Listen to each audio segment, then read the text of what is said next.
Hi guys, this is Patrick Mojo in the Mojo Dojo, just doing a quick tutorial on the V-Up.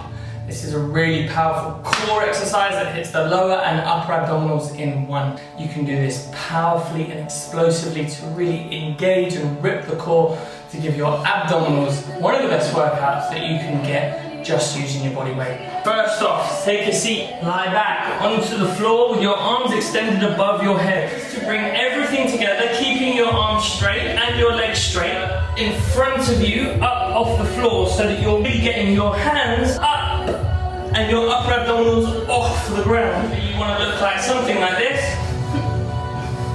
One, come down to the floor, powerful, and bring everything up. 2, 3. You're looking to really pull together and squeeze those abdominals down so that everything works as one. Because that's how the core is supposed to work. 7, not in isolation. And what you should try to achieve at the end of your workouts is to repeat 12 to 15 reps of that. More Jones in the Mojo Dojo with a quick tutorial on V-Up. Take care. I hope this helps. See you again soon.